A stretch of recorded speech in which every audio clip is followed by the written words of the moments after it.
ጤና ይስጥልን ሰላምታችን በያላችሁበት ይድረስ ብለናል ተመልካቾቻችን። ይህ የአማራ ሚዲያ ኮርፖሬሽን ነው። ከደሴ ስቱዲዮ ለሰዓቱ የተዘጋጁ ዜናዎችን ይዘን ቀርበናል። ከዜናዎቹ ጋር ተመስገን አሰፋ አብሬያችሁ ቆያለሁ።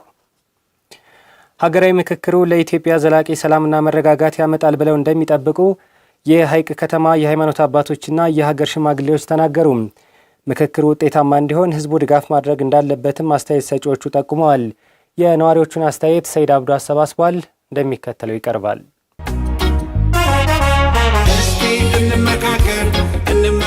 ምክክሩ በጣም ለኛ አስፈላጊ ነው፣ ግን ምክክሩ ላይ መጣጣም መኖር አለበት።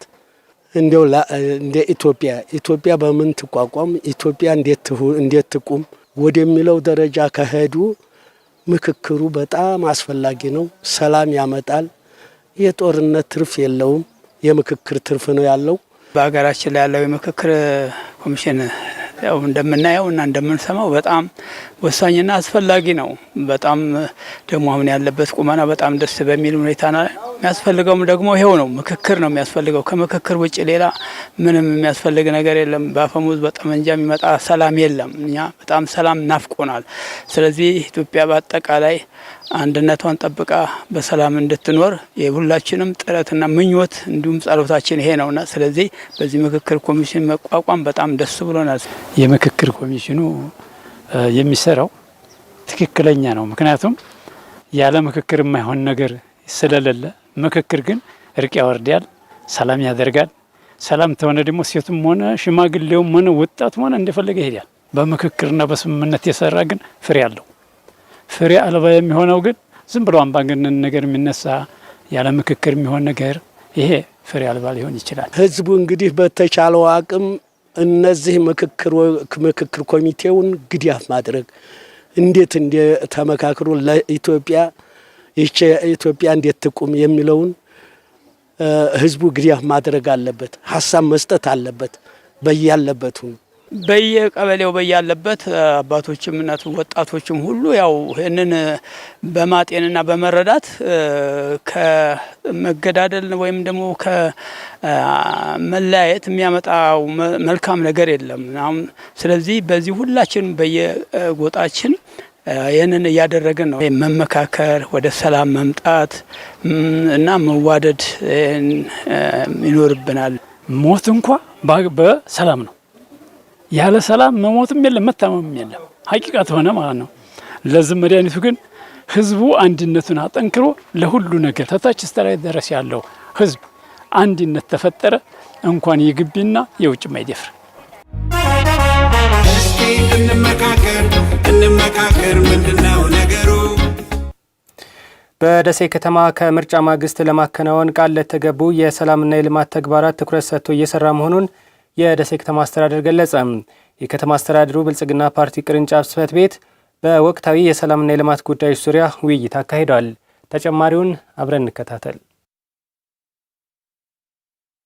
በደሴ ከተማ ብልጽግና ፓርቲ ቅርንጫፍ ጽሕፈት ቤት ውጫዊ የወረራ ስጋትና ውስጣዊ የጽንፈኝነት አደጋን በመቀልበስ ዘላቂ ሰላምና ልማትን እናረጋግጣለን በሚል መሪ ሀሳብ ከከተማዋ ጠቅላላ አመራሮች ጋር ውይይት አድርጓል። በብልጽግና ፓርቲ የደሴ ከተማ ቅርንጫፍ ጽሕፈት ቤት የአደረጃጀት ዘርፍ ኃላፊ ወይዘሮ አዝመራ ማስረሻ ከምርጫ ማግስት ቃል የገባናቸውን የልማትና የሰላም ጉዳዮች ትኩረት ሰጥተን እንሰራለን ብለዋል። አሁን ላይ ያለው ሀገራዊ ሁኔታ ምን ይመስላል፣ ክልላዊ ሁኔታ ምን ይመስላል የሚለውን መረዳት አለበት። ስለዚህ ነባራዊና ህሊናዊ ሁኔታው ምንድነው ያለው፣ የውስጥ ችግሮቻችን ምንድናቸው፣ ውጫዊ ችግሮቻችን ምንድናቸው የሚለውን እንዲረዳ ነው የፈለግነው። ይህንን ከተረዳ በኋላ ደግሞ የውስጥና የውጭ ጠላቶቻችን አላማ ምንድነው፣ ከዚህ አኳያ እኛ ያለን ዝግጁነት ምንድነው የሚለውን በደንብ እንዲረዳ ለማድረግ ነው። አመራሩም ህብረተሰቡን በማስተባበር የአካባቢን ጸጥታና ደህንነት ማስጠበቅ እንደሚገባ ጠቅሰዋል። ከምርጫ ማግስት ጠንካራ መንግስትን ለመገንባት ሰፊ ስራዎችን እየሰራን ያለ ነው።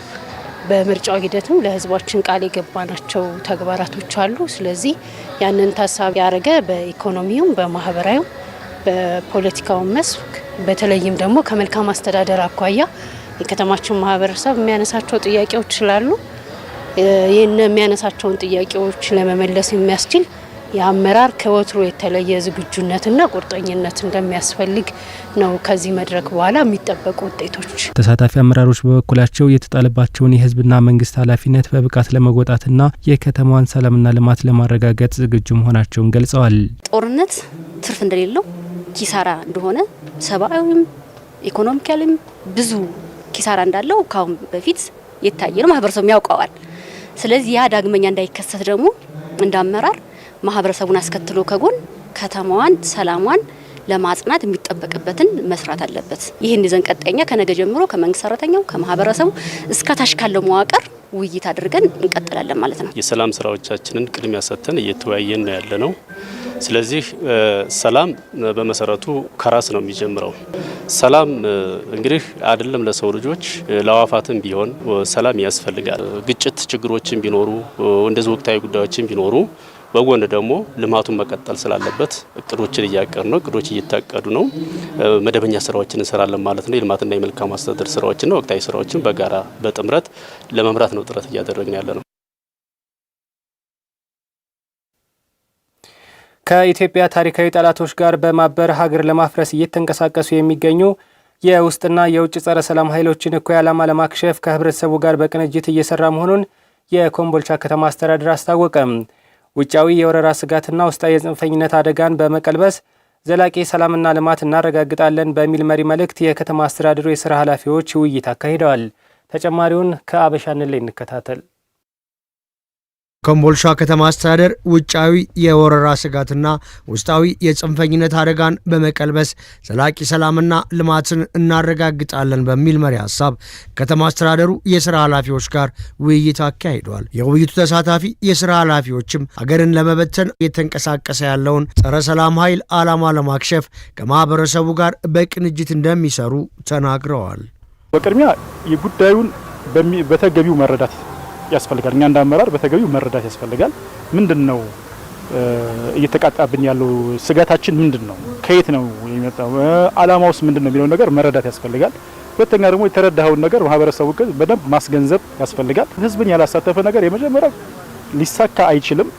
ሁለተኛ ደግሞ ቢሳካም ቀጣይነት ያረጋግጥም። ሰላማችንንም ህዝቡ ባለቤት እንዲሆን እንዲሳተፍበት ማድረግ ያስፈልጋል። ውጫዊ ብቻ ሳይሆን ውስጣዊ ችግሮቻችን ጥላቶቻችን እነማን ናቸው፣ እነሱን ደግሞ በምን መልኩ ነው መቀልበስ የምንችለው የሚለውን ነገር እኛ አውቀን ሌላው እንዲያውቅ ማድረግ ነው። አጠቃላይ ከተማችን ላይ የሚስተዋሉ አመለካከቶችም ካሉ አስተሳሰቦችም ካለ እነሱን በጋራ መታገል ያስፈልጋል። ኮምቦልቻ ከተማ አስተዳደር ብልጽግና ፓርቲ ቅርንጫፍ ጽሕፈት ቤት የፖለቲካ ዘርፍ ኃላፊ ጀማል መሐመድ ከውጭ በግብጽ ፊት አውራሪነት ከሀገር ውስጥ ደግሞ በህገወጡ የህወሓት ቡድን ጉዳይ አስፈጻሚነት አማራን ማህበራዊ ረፍት ለመንሳት በመስራት ላይ መሆናቸውን አንስተዋል። የጠላትን ሎጂስቲክስ ለመቁረጥም ሰርጎ ገብቶ ከተማ ለማተራመስ የሚገቡ ኃይሎችን ህዝባችን አካባቢውን በመጠበቅ ሰርጎ ገቦችን በመከታተል ለጸጥታ መዋቅሩ ደጀን በመሆን መከላከያ ሰራዊት ጋር በመግባት የመከላከያ ሰራዊትን በሞራልም በስንቅም በሎጂስቲክስም በመደገፍ አገር ለማፍረስ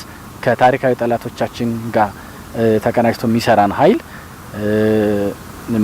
መመከትና ህዝባችን በጀግንነት አሳፍሮ መመለስ አለበት። አገር እንድትቆምና እንድትረጋጋ ሁሉም የራሱን ድርሻ መወጣት አለበት ያሉት ኮምቦልቻ ከተማ አስተዳደር ብልጽግና ፓርቲ ቅርንጫፍ ጽሕፈት ቤት ኃላፊ አቶ ሙልጌታ አቢ ማህበረሰቡ የሰላሙ ዘብ እንዲሆን የስራ ኃላፊዎች የማስተባበር ሚናን በአግባቡ መወጣት እንዳለባቸው ገልጸዋል። ሰሜኑ ጦርነት ጀምሮ የነበረው የሀገር ውስጥ ግጭት ሌላ የውጭ ፍላጎቶችን ስቦ እያስገባ ሀገራችንን ለማፍረስ የሚደረግ ከፍተኛ እንቅስቃሴ አለ። ከዚህ አኳያ አመራሩ የጠራ ግንዛቤ እንዲኖረው የኃይል አሰላለፉን እንዲረዳ ከህዝብ ጋር ተግባቦት በመፍጠር የሚከሰቱ ጦርነቶች ካሉ ያንን ሊሸከም የሚችል የህዝብ ደጀን ለመፍጠር ታሳቢ ያደረገ ውይይት ነው ማለት ነው። የተከበራችሁ ተመልካቾቻችን ከአሚኮ ደሴ ስቱዲዮ ለሰዓቱ ያዝናቸው ዜናዎቻችን እስካሁኖቹ ነበሩ። ከዜናዎቹ ጋር ተመስገን አሰፋ አብሬያችሁ ቆይታ አደረግኩኝ። በያላችሁበት መልካም ጊዜ ይሁንላችሁ።